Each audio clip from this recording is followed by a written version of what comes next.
Good morning, everybody. Our today's lesson is trade cycles or business cycles. ఈరోజు పాఠ్యాంశంలో వ్యాపార చక్రాలు అంటే ఏంటి, వ్యాపార చక్రాల యొక్క లక్షణాలు ఎలా ఉంటాయి, వ్యాపార చక్రాల యొక్క దశలు అంటే ఫేజెస్ ఆఫ్ ట్రేడ్ సైకిల్స్, ఇవన్నీ కూడా ఈరోజు పాఠ్యాంశాలు. అయితే వ్యాపార చక్రాలు అనేవి ఎక్కడ ఎక్కువగా ఏర్పడుతూ ఉంటాయి అనేది ముందు మనం తెలుసుకోవాలి. మనం ఆర్థిక వ్యవస్థను సాధారణంగా 3 రకాలుగా విభజిస్తూ ఉంటాం. అవి ఏమిటంటే పెట్టుబడిదారీ ఆర్థిక వ్యవస్థ, సామ్యవాద ఆర్థిక వ్యవస్థ, మిశ్రమ ఆర్థిక వ్యవస్థ. అయితే ఈనాడు ప్రపంచంలో ఏ దేశంలోనూ కూడా 70% ఈ లక్షణాలున్న ఆర్థిక వ్యవస్థలు ఏవి కూడా లేవు. ఉదాహరణకి పెట్టుబడిదారీ ఆర్థిక వ్యవస్థకి ఉదాహరణగా అమెరికా, ఇంగ్లాండ్, ఫ్రాన్స్ చెప్తూ ఉంటాం. అలాగే సామ్యవాద ఆర్థిక వ్యవస్థకు ఉదాహరణగా రష్యా, చైనా చెప్తూ ఉంటాం. మిశ్రమ ఆర్థిక వ్యవస్థకు ఉదాహరణగా ఇండియా వంటి దేశాలు చెప్తూ ఉంటాం. కానీ ఈవెన్ ఇప్పుడు అమెరికాలో కూడా చాలా వరకు ప్రభుత్వం అనేది జోక్యం చేసుకుంటూ ఉంటుంది ప్రజల యొక్క ఆర్థిక కార్యక్రమాల్లో. అలాగే చైనా, రష్యా వంటి దేశాల్లో కూడా ఏమిటంటే ప్రజాస్వామ్య భవనాలు వేయడం మొదలుపెట్టాయి. వాళ్ళు కూడా ఉత్పత్తి కార్యక్రమాలను వికేంద్రీకరించి కొన్ని ఆర్థిక కార్యక్రమాలను ప్రైవేట్ రంగాన్ని కూడా కేటాయిస్తూ ఉన్నారు. అంటే చెప్పేది ఏమిటంటే ప్రపంచంలో ఏ దేశము కూడా 70% క్యాపిటలిస్టిక్ ఎకానమీస్గా లేవు, సోషలిస్టిక్ ఎకానమీస్గా లేవు.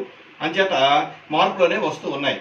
అయితే ఏదేమైనప్పటికీ కూడా పెట్టుబడిదారీ ఆర్థిక వ్యవస్థలలో ఆర్థిక కార్యకలాపాలన్నీ కూడా ధరల యంత్రాంగము లేదా మార్కెట్ యంత్రాంగం ద్వారా జరుగుతూ ఉంటాయి. కాబట్టి ఉత్పత్తి కార్యకలాపాలపై ప్రభుత్వం తాలూకా అదుపు లేదా అజమాయిషీ తక్కువగా ఉంటుంది. కాబట్టి వ్యాపార చక్రాలు ఏర్పడడానికి అవకాశాలు ఎక్కువగా ఉంటాయి. అంటే అక్కడ ఏమవుతుందంటే ఉత్పత్తిదారులు లేదా ఉద్యమదారులు సరైన ప్రణాళికలు ఏవి లేకుండా ఇష్టానుసారంగా ఉత్పత్తి చేసేయడం, దానివల్ల ఒకసారి సప్లై డిమాండ్ కన్నా ఎక్కువైపోవడం కానీ లేదా డిమాండ్ సప్లై కన్నా ఎక్కువైపోవడం కానీ జరిగి ధరల స్థాయి మితిమీరి పెరిగిపోవడం, ధరల స్థాయి మితిమీరి పడిపోవడం జరుగుతూ ఉంటాయి పెట్టుబడిదారీ ఆర్థిక వ్యవస్థలలో. అదే కాకుండా దీనివల్ల ఏమవుతుంది అంటే ఎప్పుడైతే ఇటువంటి ఒడిదుడుకులు వస్తూ ఉంటాయో మైక్రో ఎకనామిక్ వేరియబుల్స్ అన్నీ కూడా ప్రభావితం అవుతూ ఉంటాయి. ఏమిటా మైక్రో ఎకనామిక్ వేరియబుల్స్ అంటే జాతీయ ఉత్పత్తి కానీ, జాతీయ ఉద్యోగిత కానీ, ప్రజల యొక్క పొదుపు కానీ, వాళ్ళ యొక్క వినియోగము కానీ, పెట్టుబడి కానీ, ఇవన్నీ కూడా బాగా ఎఫెక్ట్ అవుతూ ఉంటాయి. దీనివల్ల ఏమవుతుందంటే ఎప్పుడైతే ఆర్థిక వ్యవస్థలో ఆర్థిక కార్యకలాపాలు సాఫీగా జరగవో ప్రజల యొక్క జీవన ప్రమాణాలు చాలా మార్పులు వస్తూ ఉంటాయి అన్నమాట. అంచేత ఆర్థిక వ్యవస్థలో ఎప్పుడు సుస్థిరత ఉంటే మంచిది. కానీ ప్రపంచంలో ఏ దేశంలో కూడా ఎల్లకాలము కూడా సుస్థిరత ఉంటుందని చెప్పడానికి లేదు. ఎందుకంటే అన్ని దేశాల్లో కూడా వ్యాపార చక్రాలు వస్తూనే ఉంటాయి అన్నమాట. అంటే ఆర్థిక వ్యవస్థ సౌభాగ్య స్థితి నుంచి మళ్ళీ ఆర్థిక మాంద్యంలోకి జారిపోవడం, ఆర్థిక మాంద్యం నుంచి మళ్ళా సౌభాగ్య స్థితికి చేరుకోవడం, ఇలా జరుగుతూ ఉంటాయి.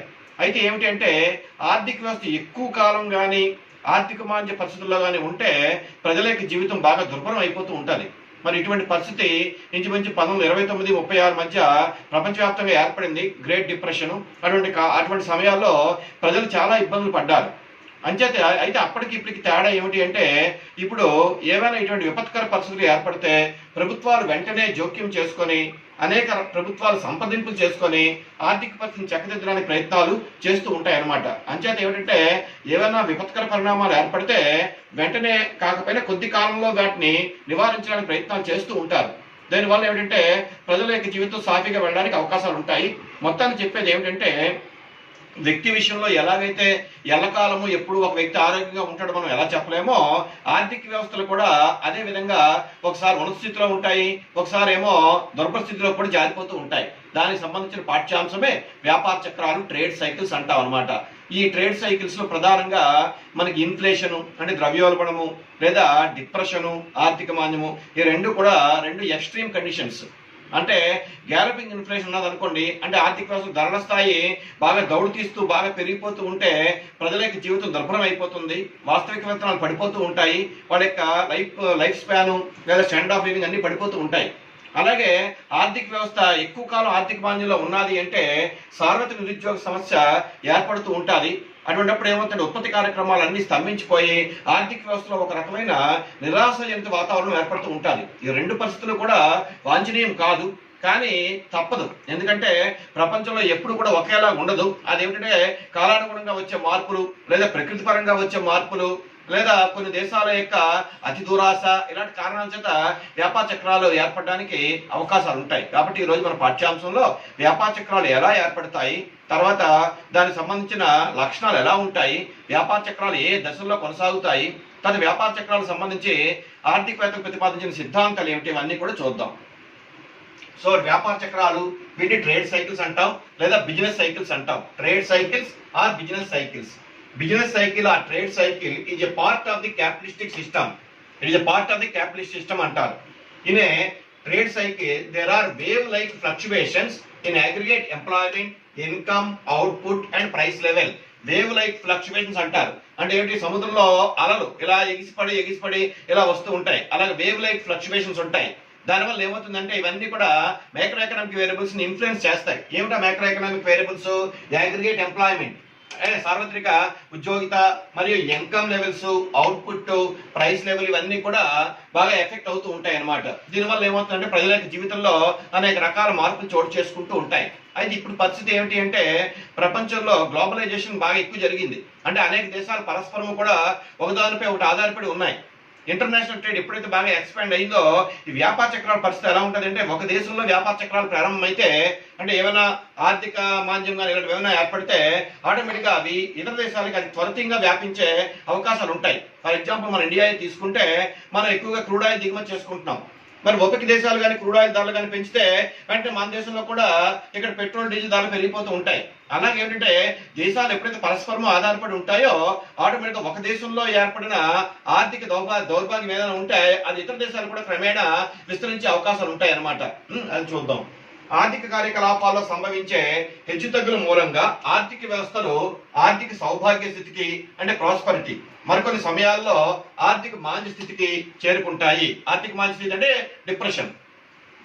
ఆర్థిక వ్యవస్థలు సౌభాగ్య స్థితి నుండి అంటే ప్రాస్పరిటీ నుంచి మాంద్య స్థితికి అంటే డిప్రెషన్ కి, మరియు మాంద్య స్థితి నుంచి సౌభాగ్య స్థితికి చేరుకోవడాన్ని వ్యాపార చక్రాలు అంటారు. అంటే ఇక్కడ ఏమిటి, ఇక్కడ అంటే భూమి లేదా ప్రాస్పరిటీ నుంచి మళ్ళీ ఆర్థిక వ్యవస్థ అలా దిగజారిపోయి డిప్రెషన్కి వెళ్ళిపోద్ది. మళ్ళీ డిప్రెషన్ నుంచి మళ్ళీ రికవరీ అయిపోయి మళ్ళా ప్రాస్పెరిటీకి వెళ్తూ ఉంటది. ఇది ఎలాగ ఒక వేవ్ లైక్ ఫ్లక్చువేషన్స్ లో ఉంటది అనమాట. అందుకే వీటిని వ్యాపార చక్రాలు అంటారు. అదే డెఫినేషన్ లో కూడా అదే చేస్తున్నాం మనం. ఇది trade cycles are there wave like fluctuations. Wave like fluctuations ఉంటాయి అనమాట. దానివల్ల ఏమవుతుందంటే ప్రజల యొక్క జీవితం ఎప్పుడు కూడా ఆర్థిక పరంగా ఆలోచిస్తే సాఫీగా కొనసాగదు. ఇక దీనికి సంబంధించి ఆర్థికవేత్తలు రకరకాల నిర్వచనాలు ఇచ్చారు. అందులో కొన్ని నిర్వచనాలు ఏంటో పరిశీలిద్దాం. అందులో మొదటగా గార్డినర్ ఆక్లే, ఈయన ఫేమస్ మైక్రో ఎకనామిస్ట్. ఆయన ఏం చెప్తున్నాడంటే ఉత్పత్తి, ఉద్యోగిత మరియు ఆదాయ స్థాయిలలో క్రమం తప్పకుండా చోటు చేసుకునే హెచ్చుతగ్గులే వ్యాపార చక్రాలు.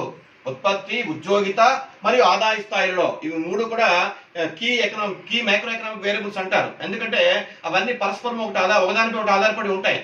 ఉత్పత్తి పెరిగితే ఉద్యోగిత పెరుగుతుంది, ఉద్యోగిత పెరిగితే ప్రజల ఆదాయ స్థాయిలు పెరుగుతాయి, ఆదాయ స్థాయిలు పెరిగితే వాళ్ళ వినియోగం పెరుగుతుంది, పొదుపు పెరుగుతుంది, పెట్టుబడిలో మార్పులు వస్తాయి. ఇవన్నీ కూడా ఒకదాన్ని ఒకటి ప్రభావితం చేసుకునే ఇంటర్ రిలేటెడ్ వేరియబుల్స్ అనమాట. ఈ ఉత్పత్తి, ఉద్యోగిత మరియు ఆదాయ స్థాయిలలో క్రమం తప్పకుండా చోటు చేసుకునే హెచ్చుతగ్గులే వ్యాపార చక్రాలు. అవి ఒకదాని వెంట ఒకటి వస్తూ ఉంటాయి, ఎల్లప్పుడూ ఒకేలా ఉండదు అనమాట పరిస్థితి. జేఎం కీన్స్ ఏమంటాడు చూద్దాం. A trade cycle is composed of periods of good trade characterized by rising prices and low unemployment percentages. Rising prices and low unemployment percentages altering with periods of bad trade characterized by falling prices and high unemployment percentages. అంటే ఇక్కడ ఏం చెప్తున్నాడు, రెండు రకాలుగా చెప్తున్నాడు ఆయన. అంటే ఆర్థిక వ్యవస్థలో ఒకవైపు ధరల స్థాయి పెరుగుతూ అన్ఎంప్లాయ్మెంట్ తక్కువ రేట్లో ఉంటుంది. వెంటనే ఆల్టరింగ్ పీరియడ్స్ ఎలా ఉంటుంది అంటే ఇక్కడ ప్రైస్ లెవెల్ ఏమో అంటే బ్యాడ్ ట్రేడ్ స్టార్ట్ అయినప్పుడు ఏమవుతుంది అంటే ప్రైసెస్ పడిపోతాయి, falling prices and high unemployment percentages, నిరుద్యోగిత ఎక్కువగా ఉంటుంది. అంటే ఏంటి, ఆర్థిక వ్యవస్థలో ఒకసారి ఒక విధంగా చెప్పాలంటే ఉద్యోగిత స్థాయి బాగుంటుంది, ధరల స్థాయి నెమ్మదిగా పెరుగుతూ ఉంటుంది. అది ఆ ప్రాస్పరిటీకి నిదర్శనం అనమాట. మరికొన్ని సందర్భాలు బ్యాడ్ పీరియడ్ ఎప్పుడైతే ప్రారంభం అయిపోయిందో వెంటనే ఏమవుతుందంటే నిరుద్యోగిత ప్రబలుతూ ఉంటుంది, ఉత్పత్తి స్థాయిలు పడిపోతూ ఉంటాయి, ధరల స్థాయి కూడా పడిపోతూ ఉంటుంది. ఇలాంటి సిచ్యువేషన్స్ ఇవన్నీ కూడా ఏంటంటే ఒకదాని వెనక ఒకటి క్రమం తప్పకుండా వస్తూ ఉంటాయి అంటాడు జేఎం కీన్స్. మరి వీటి తర్వాత ఫీచర్స్ ఏంటి, వ్యాపార చక్రాల యొక్క లక్షణాలు ఏంటో చూద్దాం. వేవ్ లైక్ క్యారెక్టర్స్ అంటే మనకి ఇందాక చెప్పుకున్నాం మనం ఏంటంటే సముద్రపు అలల్లా ఉంటాయని. ఏ trade cycle is characterized by the active presence of the alternating forces of expansion and contraction. Expansion and contraction అంటే ఆర్థిక కార్యకలాపాలు విస్తరణ చెందడము, ఆర్థిక కార్యకలాపాలు సంకుచితంగా కుదించుకుపోవడము అని. మరి ఎప్పుడు ఎక్స్పాండ్ అవుతాయి, ఎప్పుడు విస్తరిస్తాయి, లేదా ఎప్పుడు కుదించుకుపోతాయి అని మనం ఆలోచిస్తే ఆర్థిక వ్యవస్థలో పెసిమిస్టిక్ అట్మాస్ఫియర్ ఉందా, ఆప్టిమిస్టిక్ అట్మాస్ఫియర్ ఉందా దాన్ని బట్టి ఆధారపడుతుంది. ఒకవేళ ఆర్థిక వ్యవస్థలో ఆశాజనక వాతావరణం ఉన్నప్పుడు ఏమవుతుంది అంటే ఆటోమేటిక్గా అన్ని బాగుంటాయి, అంటే పెట్టుబడిదారులు ఉద్యమదారులు ఎక్కువగా పెట్టుబడి పెట్టాలనిపిస్తుంది, వాళ్ళు ఎక్కువగా ఉత్పత్తి కార్యకలాపాలు చేపడతారు, దీనివల్ల ఉద్యోగిత స్థాయి పెరుగుతుందని బాగుంటాయి.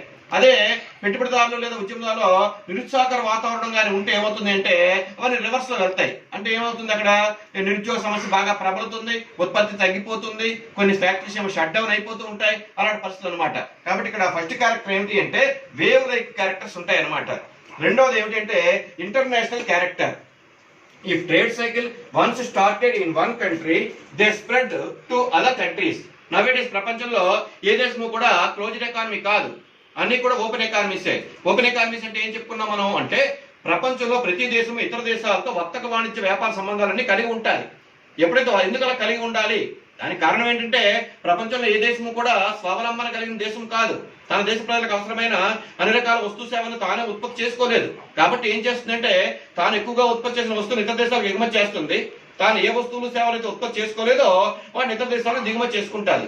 లేదా రికార్డు చెప్పిన ప్రకారంగా మన డాక్టర్ ఆఫ్ కంపేటివ్ కాస్ట్ అని చెప్తాడు, తులనాత్మక వ్యయంలో తేడాల వల్ల కూడా దిగుమతి చేసుకుంటూ ఉంటారని. మొత్తానికి చెప్పేది ఏమిటంటే ప్రపంచంలో ప్రతి దేశము కూడా ఇతర దేశాలతో వ్యాపారాలు చేస్తుంది. అలా చేసినప్పుడు ఏమవుతుంది, ఒక దేశంలో ఏమైనా వ్యాపార చక్రాలు ఛాయలు కానీ చూపితే వెంటనే దాని ఎఫెక్ట్ ఏమవుతుంది అంటే ఇతర దేశాలకు క్రమేణా స్ప్రెడ్ అవుతూ ఉంటుంది. అది ఒక దేశంతో ఆగదు. అది అంతే చెప్పేది అంటే వ్యాపార చక్రం యొక్క లక్షణం ఏంటి అంటే అన్ని దేశాలు కూడా ఓపెన్ ఎకానమీస్ కాబట్టి ఖచ్చితంగా వ్యాపార చక్రాలు ఒక దేశంలో కానీ ప్రారంభమైతే ఈ గ్లోబలైజేషన్ వలన ఆ వ్యాపార చక్రాల యొక్క ప్రభావం ఇతర దేశాలపైన పడే అవకాశం ఉంటుంది. తర్వాత regularity. There is a degree of regularity in the duration and time sequence of upward and downward movement of a trade cycle. అంటే ఇక్కడ ఏమవుతుందంటే ఇక్కడ ఆర్థికవేత్తల భిన్నాభిప్రాయాలు ఉన్నాయి. వ్యాపార చక్రాల దశలు ఉండేటప్పుడు ఏ దశ ఎంతకాలం ఉంటుంది అనేది ఖచ్చితంగా అవగాహన లేదు. కొంతమంది 8 ఏళ్ళు అంటారు, కొంతమంది 25 ఏళ్ళు అంటారు, రకరకాలుగా చెప్తారు. అంటే ప్రాస్పరిటీ, రికవరీ, భూము ఇవన్నీ ఉంటాయి దశలు. ఆ దశలో ఏ దశలో ఆర్థిక వ్యవస్థ ఎంతకాలం ఉంటుంది అనే విషయంలో ఏకాభిప్రాయం లేదు. కానీ మొత్తాన్ని చెప్పేది ఏమిటంటే ఒక రెగ్యులర్ గా వస్తాయి. ఏమిటంటే డిప్రెషన్ వచ్చిన తర్వాత రికవరీ అవుతుంది, రికవరీ అయిన తర్వాత మళ్ళీ ప్రాస్పరిటీ వస్తుంది, మళ్ళీ అదేమో జారిపోతూ ఉంటుంది కిందకి. అలాగే ఏమిటంటే ఒక రెగ్యులర్ గా ఇది జరుగుతూ ఉంటుంది తప్పించి ఏ దశలో ఆర్థిక వ్యవస్థ ఎంతకాలం ఉంటుంది అనే విషయంలో ఆర్థికవేత్తల్లో భిన్నాభిప్రాయాలు ఉన్నాయి. ఇంకా ఫోర్త్ ఫీచర్ ఏమిటంటే వ్యాపార చక్రాలు పారిశ్రామిక రంగంలో ప్రారంభమై క్రమంగా వ్యవసాయ సేవా రంగాలకు విస్తరిస్తాయి అంటారు.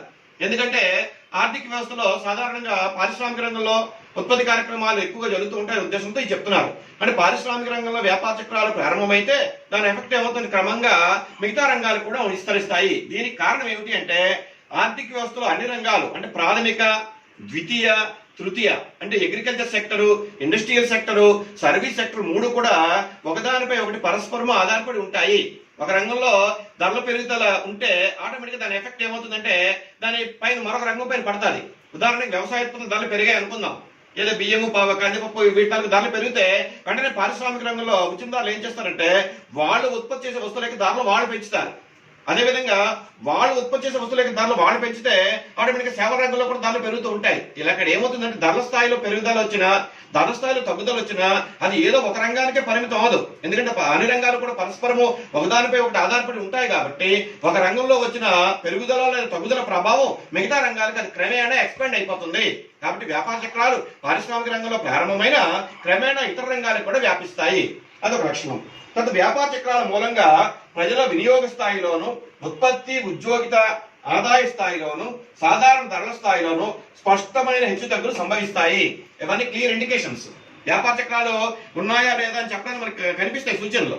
ఏమిటా సూచనలు? ఉదాహరణ ధరల స్థాయి దారుణంగా పెరిగిపోతుంది అనుకోండి, అంటే రన్నింగ్ ఇన్ఫ్లేషన్, గ్యాలపింగ్ ఇన్ఫ్లేషన్ లేదా 2 డిజిట్ ఇన్ఫ్లేషన్ అంటూ ఉంటాం మనం. అలా పెరిగిపోతుంటే then we can say there is high rate of inflation in that economy అంటాం. అదే ధరల స్థాయి దారుణంగా పడిపోతూ ఉన్నది అనుకోండి, వెంటనే మనం ఏం చెప్తామంటే అది మొదటి నెమ్మదిగా పడిపోయి అప్పుడు ఏమంటామంటే డిఫ్లేషన్ టెండెన్సీ ప్రారంభం అయిపోయి ఒకవేళ ధరల స్థాయి చాలా హెచ్చుగా పడిపోయింది అప్పుడు వెంటనే ఏమంటామంటే there is depression in that economy అంటాం మనం. అంచేది ఏమిటంటే మనకి మార్పులన్నీ కనిపిస్తూ ఉంటాయి. ధరల స్థాయిలో వచ్చే హెచ్చుతగ్గులు కనిపిస్తూ ఉంటాయి, ఉత్పత్తిలో వచ్చే హెచ్చుతగ్గులు కనిపిస్తూ ఉంటాయి, ఉద్యోగ స్థాయి పెరగడం కానీ తగ్గడం కానీ కనిపిస్తూ ఉంటాయి. ఫర్ ఎగ్జాంపుల్ ఇప్పుడు కరోనా సిచ్యువేషన్ లో తీసుకుంటే మనకి ఇంచుమించు మార్చి తర్వాత ప్రపంచంలో అన్ని దేశాల్లో కూడా ఉత్పత్తి కార్యక్రమాలు చాలా వరకు దెబ్బతిన్నాయి. చాలా సంస్థలు మూతపడిపోతున్నాయి, కొన్ని సంస్థలు ఏమో ఉత్పత్తి పరిమాణాన్ని తగ్గించుకుంటున్నాయి. దీనివల్ల ఏమవుతుందంటే ఉద్యోగిత పైన ప్రభావం పడింది. ఉద్యోగిత పైన ప్రభావం పడడం వల్ల ఏమైందంటే ఇక్కడ ప్రజల యొక్క నిరుద్యోగిత స్థాయి పెరిగిపోతున్నది. నిరుద్యోగిత స్థాయి పెరిగిపోవడం వల్ల ఏమవుతుందంటే వాళ్ళ ఆదాయ స్థాయిలు పడిపోతున్నాయి. ఆదాయ స్థాయిలు పడిపోవడం వల్ల వినియోగ స్థాయిలు పడిపోతున్నాయి. మొత్తానికి చెప్పేది ఏమిటి, ఇదంతా ఒకదానిపై ఒకటి ఆధారపడి ఉన్న చక్రం అనమాట. కాబట్టి ఇక్కడ చెప్పేది ఏమిటంటే వ్యాపార చక్రాలు ఏర్పడుతున్నాయంటే స్పష్టంగా మనకు తెలిసిపోతుంది. ఏమిటంటే ఆర్థిక వ్యవస్థలో ఉత్పత్తి పైన ప్రభావం పడుతుంది, వినియోగం పైన పడుతుంది, ఉద్యోగిత పైన పడుతుంది, పొదుపు పైన పడుతుంది, పెట్టుబడుల పైన పడతాయి. మొత్తం అన్ని కూడా బాగా అయితే పాజిటివ్ గానే ఎఫెక్ట్ అవుతూ ఉంటాయి, లేదా నెగిటివ్ గానే ఎఫెక్ట్ అవుతూ ఉంటాయి. మరి పాజిటివ్ గా ఎప్పుడు ఎఫెక్ట్ అవుతాయి అంటే ఆర్థిక వ్యవస్థలో ప్రాస్పరిటీ అంటే సౌభాగ్య స్థితిలో ఉన్నప్పుడేమో పాజిటివ్ ఎఫెక్ట్స్ చూస్తాము.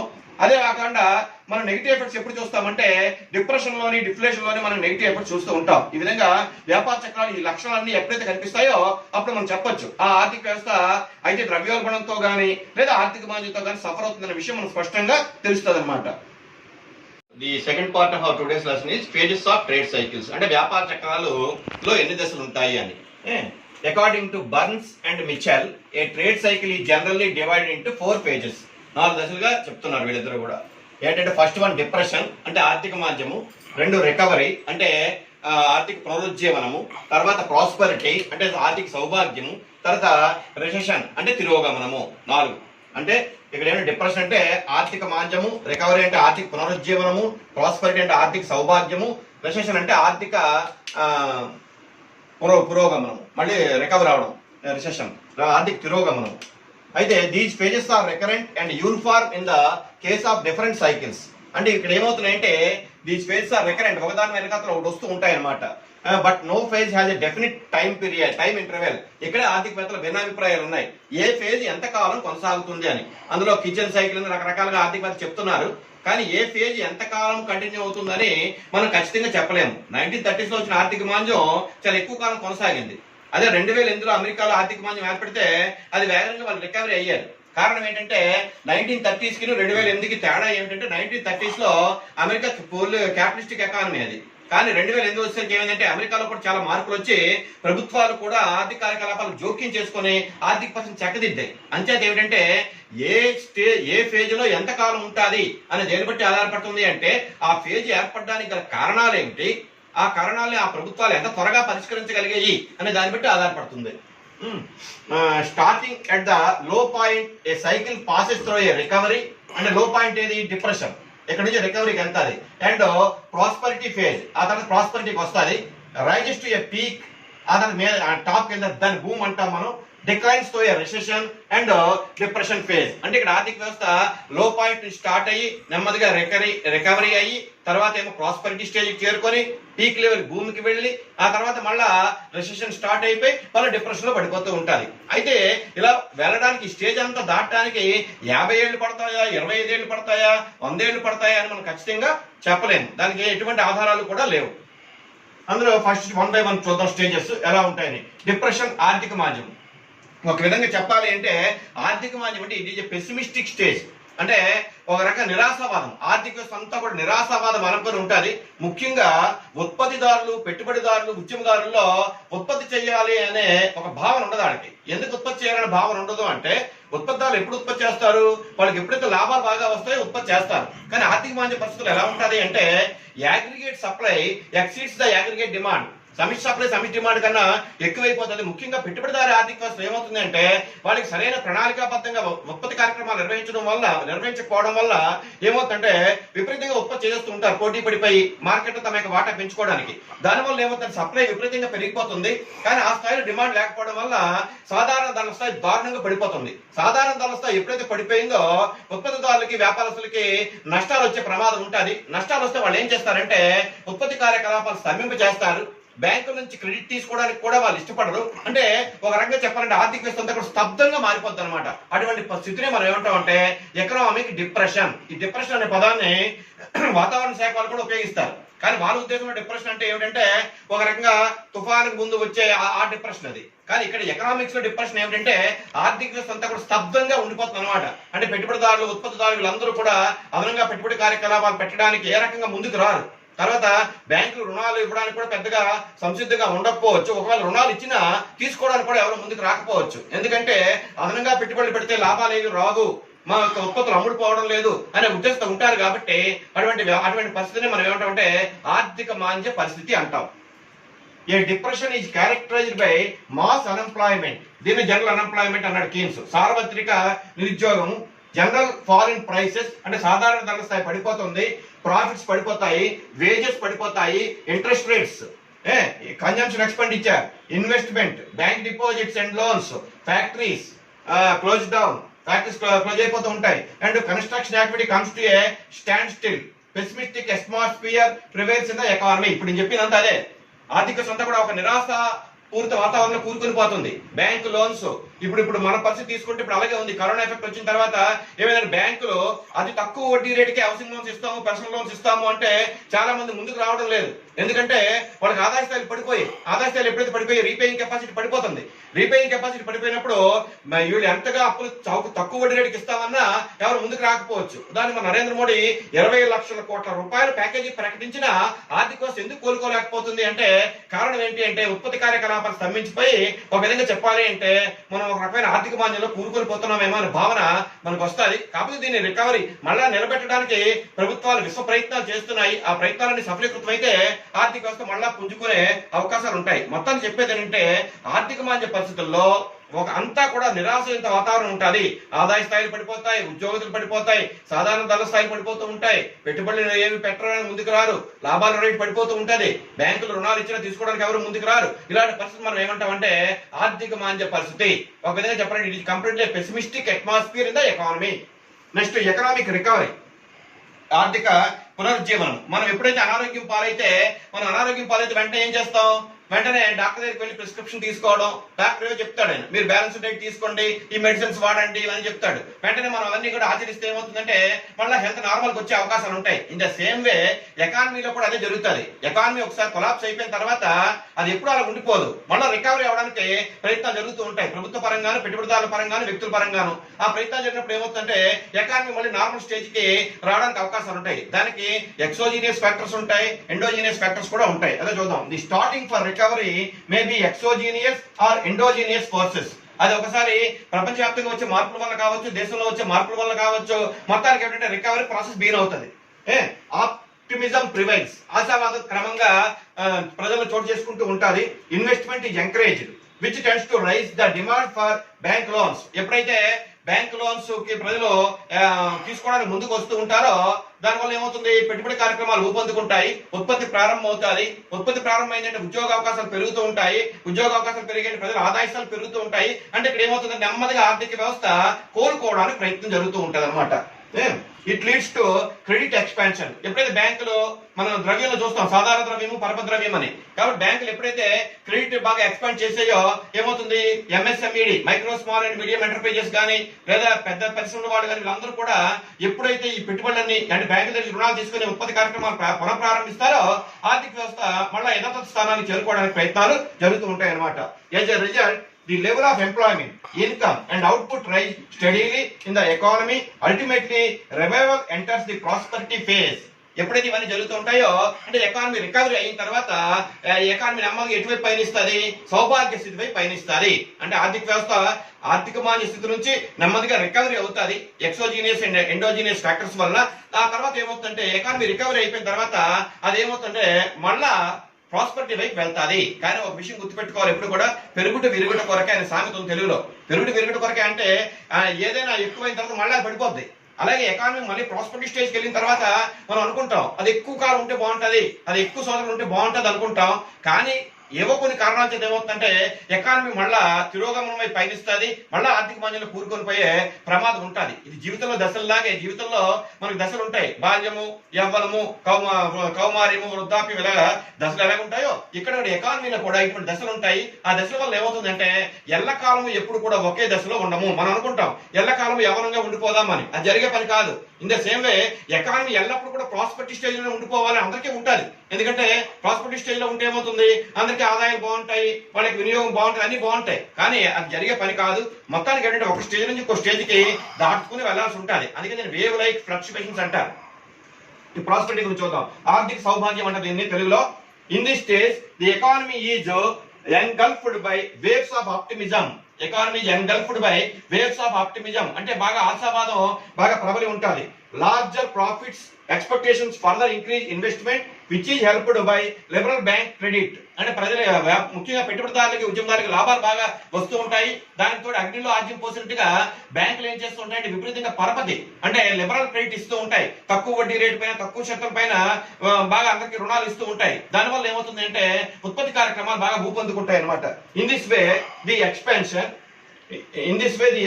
the process becomes cumulative and the economy reaches a very high level of production known as peak or boom. It is known as peak or boom. నెమ్మదిగా ఏమవుతుందంటే ఆర్థిక వ్యవస్థ పీక్ స్టేజ్కి వెళ్ళిపోద్ది అనమాట. The peak or prosperity may lead to inflationary rise in prices. ఎప్పుడైతే ఆర్థిక వ్యవస్థ భూమి లెవెల్కి వెళ్ళిపోయిందో దానివల్ల ఏమవుతుందంటే ధరల స్థాయి బాగా పెరిగిపోతూ ఉంటుంది. ధరల స్థాయి పెరిగిపోయినప్పుడు ఏమవుతుందంటే ఉద్యమదారులు ఉత్పత్తి చేయాలంటే ఉత్పత్తి కారకాలు కావాలి. అప్పుడు ఏమవుతుందంటే ఉత్పత్తి కారకాలకు వాళ్ళు ఎక్కువ ప్రతిఫలాలు చెల్లించాల్సి వస్తుంది. దానివల్ల ఏమవుతుందంటే వాళ్ళ కాస్ట్ ఆఫ్ ప్రొడక్షన్ పెరిగిపోద్ది. కాస్ట్ ఆఫ్ ప్రొడక్షన్ పెరిగిపోయినప్పుడు ఏమవుతుందంటే క్రమంగా వాళ్ళకి నష్టాలు ప్రారంభమవుతాయి. అంటే ప్రాస్పెరిటీ స్టేజ్ నుంచి నెమ్మదిగా మళ్ళా తిరోగమనంలోకి వెళ్ళిపోతాం. అంచేత ప్రాస్పెరిటీ స్టేజ్ లో ఎప్పుడైతే ప్రైస్ లెవెల్ హై అయిపోయిన తర్వాత ఎప్పుడైతే ఉత్పత్తి కారకాలకి ఎక్కువ ప్రతిఫలాలు చెల్లించాల్సిన పరిస్థితి ఏర్పడుతుందో వెంటనే ఉత్పత్తి వ్యయాలు పెరిగిపోవడం, మరలా క్రమంగా లాభాలు తగ్గిపోవడం, అది క్రమంగా నష్టాల్లో జారిపోవడం ఇలా జరుగుతూ ఉంటాయి. దానివల్ల ఏమవుతుంటే ఆర్థిక వ్యవస్థ మళ్ళా రిసెషన్ లోకి వెళ్ళిపోతుంది. అది ఫోర్త్ స్టేజ్. ఆర్థిక సౌభాగ్య స్థితిలో ఎప్పుడైతే ధరల స్థాయి బాగా పెరుగుతుందో ధరల స్థాయి నుంచి ఉత్పత్తి వ్యయాలు పెరిగిపోతూ ఉంటాయో క్రమంగా లాభాలు కనుమరుగైపోవడం, తద్వారా ఉత్పత్తిదారుల నిరుత్సాహకర వాతావరణం మళ్ళా ప్రారంభమవుతుంది. దానివల్ల ఏమవుతుంటే అగైన్ రెసిషన్ ప్రారంభమైపోతుంది అనమాట. It is a symptom of the end of the prosperity phase and the beginning of the recession. ఎప్పుడైతే ప్రాస్పెరిటీ ఎండ్ అయిపోతుందో మళ్ళా ఆర్థిక తిరోగమనం ప్రారంభమవుతుంది. రెసిషన్ తిరోగమనం అంటాం. తిరోగమనం అంటే ఏంటి చూద్దాం. Recession, the outward signs of recession are liquidation in the stock market. First one liquidation in the stock market. Already మనం చూస్తున్నాం. ఈ కరోనా వచ్చిన తర్వాత స్టాక్ మార్కెట్ మన సెన్సెక్స్ 40,000 పాయింట్కి వెళ్ళిపోయిందల్లా మళ్ళీ అది 31,000కి వెళ్ళిపోయింది. ఈ మధ్య ఏదో మళ్ళీ 33,000కి వెళ్తుంది. బాగా ఫ్లక్చువేట్ అయిపోతుంది liquidation of the stock market. అది ఒక టైంలో ఆర్థిక లాస్ట్ ఇయర్ చూస్తే అది మంచి పీక్ లో ఉన్నది, 40కి వెళ్ళింది సెన్సెక్స్ అనుకున్నాం. అలాంటి చివరికి మళ్ళీ అదే 31,000 32,000 పడిపోయింది. అంచేత liquidation of the stock markets and liquidation of the bank loans. Bank loans ఇప్పుడు పరిస్థితి ఎలా ఉన్నది అంటే బ్యాంకులు ఎలా ఉన్నాయంటే ఇప్పుడు వడ్డీలు తక్కువ వడ్డీకి అప్పిస్తామని తీసుకోవడానికి ఎవరు ముందుకు రావట్లేదు. అలాగే మనం బ్యాంకులు డబ్బులు దాచుకుందాం అనుకున్నా వాళ్ళు మనకిచ్చే వడ్డీ రేటు కూడా తగ్గించేస్తున్నారు. అంచేది ఏమిటంటే ఒక విధంగా చెప్పాలంటే ఒక రకమైన స్తబ్దత నెలకొన్నది బ్యాంకింగ్ సెక్టర్ లో కూడా. And beginning of decline of prices. ధరల స్థాయి కూడా తగ్గుముఖం పట్టే అవకాశాలు ఉంటాయి. As a result profit margins decline. ఎప్పుడైతే ఇవన్నీ జరుగుతూ ఉంటాయో లాభాల స్థాయిలో క్రమేణా తగ్గిపోతూ ఉంటుంది. Some firms close down. కొన్ని సంస్థలు ఏం చేస్తాయి, చిన్న సంస్థలు ఏవైతే పెద్దగా నష్టాలు తట్టుకోలేవు అనుకుంటాయో ఆ సంస్థలన్నీ కూడా క్లోజ్ అయిపోతూ ఉంటాయి. అందుకే మన ఎంఎస్ఎంఈడి కోసం వాటి కోసం కూడా పెద్ద ప్యాకేజీలు ప్రకటిస్తున్నారు. ఎన్ని ప్యాకేజీలు ప్రకటించినా ఎవరు కూడా సాహసించి ముందుకి రావట్లేకపోతున్నారు. కారణం ఏంటి అంటే నష్టాలు తట్టుకునే శక్తి వాళ్ళకి లేకపోవడమే. Others reduce production and try to dispose accumulated stocks. ఎప్పుడైతే పెద్ద సంస్థలు ఉన్నాయంటే అవి ఏం చేస్తే ఉత్పత్తులన్నీ అమ్ముడుపోకుండా ఉండిపోయినప్పుడు అవి ఏం చేస్తూ ఉంటాయి, కొత్తగా ఉత్పత్తి చేయడం ప్రారంభించకుండా ఉన్న స్టాక్ ఎలా అమ్ముకుందాం అని చూస్తూ ఉంటాయి అనమాట. కాబట్టి రెసెషన్ లో మన పరిస్థితి ఏమిటి అంటే స్టాక్ మార్కెట్ లిక్విడేట్ అయిపోతాయి. బ్యాంక్ క్రెడిట్ విషయంలో పట్ల ఎవరికి ఆసక్తి అనేది పెద్దగా ఉండదు. తర్వాత ఇంకోటి ఏంటి అంటే ఇవి మార్జిన్స్, ప్రాఫిట్ మార్జిన్స్ తగ్గిపోతూ ఉంటాయి. ఒక రకంగా చెప్పాలంటే మళ్ళా ఆర్థిక వ్యవస్థ నిరాశజనిత వాతావరణం క్రమేణా అలుముకుంటూ ఉంటది అనమాట. Investment, employment, incomes and demand decline. అంటే మొత్తాన్ని చెప్పేదంటే మైక్రో ఎకనామిక్ వేరియబుల్స్ అన్ని కూడా నెగిటివ్ గా ఎఫెక్ట్ అయిపోతాయి. మైక్రో ఎకనామిక్ వేరియబుల్స్ అంటే నేషనల్ ఇన్కమ్ కానీ, ఎంప్లాయ్మెంట్ కానీ, ప్రైస్ లెవెల్ కానీ ఇవన్నీ కూడా నెగిటివ్ గా ఎఫెక్ట్ అయిపోతూ ఉంటాయి. అలాంటి పరిస్థితి ఏమంటే రెసిషన్ అంటాం. సివియర్ రిసెషన్ ఇన్ యుఎస్ఏ, అమెరికాలో ఒకసారి వచ్చింది. అది ఎప్పుడంటే 1873, 1893, 1907 అండ్ 208 మైల్డే, పెద్దగా కాదు. బట్ ఈ 2020లో మాత్రం we are expecting a mass recession in almost all the economies. ప్రపంచంలో ఇంచుమించు అన్ని ఆర్థిక వ్యవస్థలు కూడా దీని యొక్క ఛాయలు అప్పుడే కనిపిస్తున్నాయి. ఒకవేళ ఈ కరోనా ఎఫెక్ట్ గురించి ఇందాక మోడీ గారు చెప్తున్నారు, నవంబర్ వరకు కూడా ఈ పరిస్థితి ఏమి సద్దుమణిగేలా లేదు.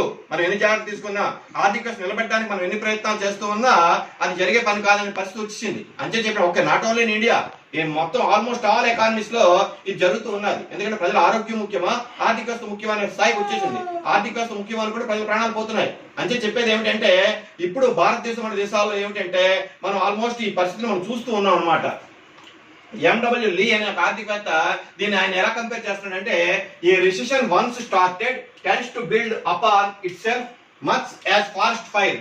ఫారెస్ట్ ఫైర్ అంటే కార్చిచ్చు అంటాం.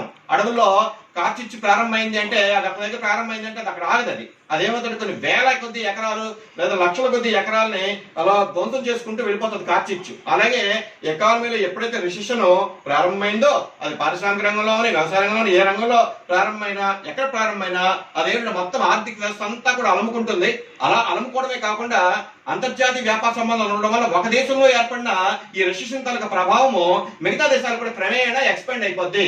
ఎప్పుడైతే ఎక్స్పాండ్ అయిపోయిందో మొత్తం ఎకానమీ అంతా కూడా డోల్డ్రమ్స్ లో వెళ్ళిపోతుంది. మొత్తం ప్రపంచంలో అందరు ప్రజలు కూడా బాధపడాల్సిన అవసరం అనేది ఏర్పడుతూ ఉంటుంది అనమాట. దీని నుంచి రికవరీ అవ్వడానికి మనం ఎప్పుడు కూడా ప్రయత్నాలు చేయాలి. తర్వాత దీన్నే డయాగ్రామెటిక్ గా మనం చూద్దాం. డయాగ్రామెటిక్ లో ఈ రేఖాపటంలో ఓఎక్స్ అక్షంలో కాలాన్ని, టైం ని, ఓవై అక్షంలో ఎకనామిక్ యాక్టివిటీ తీసుకున్నాం. ఇందులో ఈ ఎన్ఎస్ రేఖ ఇదేమిటంటే ఆర్థిక కార్యకలాపాలు సాధారణ స్థాయిలో ఉంటే నేను చెప్తాది. ఆర్థిక కార్యకలాపాలు సాధారణ స్థాయిలో ఏంటి, గ్రాడ్యువల్ గా పెరుగుతూ ఉంటే, అందుకే ఈ రేఖని ఇలా జస్ట్ అప్వర్డ్స్ లో ఇచ్చాం. అంటే గ్రాడ్యువల్ గా పెరుగుతూ ఉంటే దానివల్ల పర్వాలేదు. కానీ వ్యాపార చక్రాలు వచ్చినప్పుడు ఏమవుతుందంటే ఈ రేఖ ఏది టీటీ రేఖ ఏంటంటే వ్యాపార చక్రాలను సూచించే రేఖ. ఇది టీటీ రేఖ వ్యాపార చక్రాలను సూచించే రేఖ. ఈ వ్యాపార చక్రాలు సూచించే రేఖలో మనకు అన్ని ఫేజెస్ కనిపిస్తాయి. ఇక్కడ చూద్దాం. ఇక్కడ ఫస్ట్ ఏ, ఇది టీటీ రేఖ వ్యాపార చక్రాలు సూచించే రేఖ టీటీ. ఇందులో ఫస్ట్ ఫేజ్ ఏ. ఏ అంటే అది లో లెవెల్లో ఉంది, అంటే ఇది సాధారణ స్థాయి. ఇది ఎకనామిక్ లెవెల్ సాధారణ స్థాయిలో ఉంటే, ఆర్థిక కార్యకలాపాలు సాధారణ స్థాయిలో ఉంటే ఇది అంటే ఇది లో లెవెల్లో ఉంది. కాబట్టి ఇక్కడ ఏమిటి, there is depression in the economy, ఆర్థిక వ్యవస్థ ఆర్థిక మాంద్యం కనిపించింది. తర్వాత నెమ్మదిగా ఆర్థిక వ్యవస్థ పునరుద్ధరించబడింది, రికవరీ అయ్యింది. రికవరీ అవ్వడం వల్ల ఏంటంటే గ్రాడ్యువల్ గా నార్మల్ స్థాయికి వెళ్ళింది. నార్మల్ స్థాయికి వెళ్ళిన తర్వాత ఎప్పుడైతే పెట్టుబడిదారులు ఆశాజనక వాతావరణం ఏర్పడిందో వెంటనే ఆర్థిక వ్యవస్థ ప్రాస్పరిటీకి వెళ్ళింది, సీ లెవెల్ కి. ఆ తర్వాత ఇది ఎక్కువ కాలం ఉంటే బాగుంటుంది అనిపిస్తుంది మనకి, కానీ ఉండదు అనేక కారణాల చేత. అప్పుడు ఏమవుతుంది అంటే మళ్ళా రెసిషన్ ప్రారంభం అవుతుంది. డి స్థాయికి వచ్చేసరికి రెసిషన్ ప్రారంభం అయిన తర్వాత వెంటనే మనం సరైన చర్యలు సకాలంలో కానీ ప్రభుత్వాలు తీసుకోకపోతే వెంటనే ఏమవుతుంది, ఆర్థిక వ్యవస్థ మళ్ళీ డిప్రెషన్ లో జారిపోతుంది. అయితే డిప్రెషన్ లో జారిపోయిన తర్వాత అది ఎక్కువ కాలం ఉంటుంది అనుకోవడానికి లేదు. మనం సరైన చర్యలు కానీ వెంటనే తీసుకోగలిగితే వెంటనే ఏమవుతుందంటే మళ్ళా రికవరీ అవుతుంది. రికవరీ అయిన తర్వాత మళ్ళా ప్రాస్పరిటీకి వెళ్తూ ఉంటది. మొత్తం చెప్పేది ఏమంటే ఆర్థిక వ్యవస్థ ఈ విధంగా ఇలాగా ఒక దశ నుంచి మరొక దశకి వెళ్ళిపోతూ ఉంటుంది అనే విషయాన్ని మనకు వ్యాపార చక్రాల ద్వారా మనకు తెలుస్తూ ఉంటుంది. అయితే ఈ వ్యాపార చక్రాలకు సంబంధించి రకరకాల సిద్ధాంతాలు ఉన్నాయి. ఆ సిద్ధాంతాలన్నీ సింపుల్ గా చెప్తున్నాను. ఒకటి ఏంటంటే సన్ స్పాట్ థియరీ అని ఒకటి ఉంది. ఈ సన్ స్పాట్ థియరీ అదేమిటంటే ఇంతకుముందు ఫిజియోక్రాట్స్ అని ప్రకృతి ధర్మం వాళ్ళు చెప్పారు. అఫ్ కోర్స్ ఇప్పుడు పెద్దగా అప్లికబుల్ కాకపోవచ్చు, కానీ ఆ రోజుల్లో ఏంటంటే వ్యవసాయ రంగమే ప్రధాన రంగం. వ్యవసాయ రంగం ప్రధాన రంగం ఉన్నప్పుడు వాళ్ళు ఏమన్నారంటే వాతావరణంలో వచ్చే మార్పుల వలన ఆర్థిక వ్యవస్థ ప్రభావితం అవుతుంది అన్నారు. ఎందుకంటే అప్పుడు ప్రధాన రంగం వ్యవసాయ రంగమే కాబట్టి సూర్యుని పైన మచ్చలు ఉంటాయని, సన్ స్పాట్స్, ఆ మచ్చల వల్ల మెటీరియలాజికల్ గా ఎఫెక్ట్ అయ్యి ఏమవుతుందంటే ఒకసారి మంచి వర్షాలు పడడం, దానివల్ల ఉత్పత్తులు బాగా పెరగడం జరుగుతాయి. ఒకసారి ఏమవుతుందంటే పూర్తిగా వర్షాభావ పరిస్థితులు ఏర్పడి ఫ్యామిలీస్ ఏర్పడుతూ ఉంటాయి. అలాగే సూర్యుని యొక్క మచ్చల ప్రభావం వల్ల వాతావరణంలో వచ్చే మార్పుల వల్ల ఆర్థిక వ్యవస్థలో ఉత్పత్తులు హెచ్చుతగ్గులు సంభవిస్తాయని చెప్పి ఈ సన్ స్పాట్ థియరీ అనేది ఒకటి ఉంది. అది తర్వాత ఇంకా రకరకాల థియరీస్ ఉన్నాయి. అందులో ఇన్నోవేషన్ థియరీ అని ఒకటి ఉంది. ప్రొఫెసర్ షుంపీటర్ అని చెప్తాడు. ఆయన ఏమంటాడంటే ఆర్థిక వ్యవస్థలో వ్యాపారస్తులు అధిక లాభాలు ఆశించి లేదా పెట్టుబడిదారులు అధిక లాభాలు ఆశించి నవకల్పన ప్రవేశపెడుతూ ఉంటారు. ఈ నవకల్పన ప్రవేశపెట్టడం వల్ల ఆర్థిక వ్యవస్థ ఒకసారి అత్యుత్పత్తులు వస్తూ ఉంటుంది. అనేక సంస్థలు అదే నవకల్పనలు ఇంకా రకరకాలుగా ప్రవేశపెట్టడం వల్ల ఒకసారి అత్యుత్పత్తి జరగవచ్చు.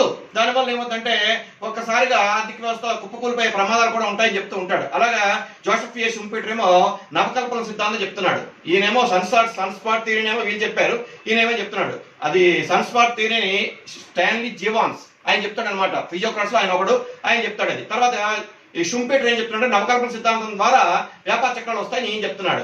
అలాగే జేఎం కీన్స్ ఏం చెప్తాడంటే ఉపాంత మూలధన సామర్థ్యము మార్జినల్ ఎఫిషియన్సీ ఆఫ్ క్యాపిటల్ బట్టే వ్యాపార చక్రాలు వచ్చే అవకాశాలు ఉంటాయి అని ఆయన సిద్ధాంతం. ఇలా రకరకాలు చెప్తారు. కొంతమంది ఏమంటారంటే పెట్టుబడుల్లో వచ్చే మార్పుల వల్లనే వ్యాపార చక్రాలు వస్తాయని, కొంతమంది ఏమో లో కన్జంప్షన్ ప్యాటర్న్ వల్ల వ్యాపార చక్రాలు వస్తాయని, ఇలాగ ఆర్థికవేత్తలు రకరకాల అభిప్రాయాలు చెప్పారు.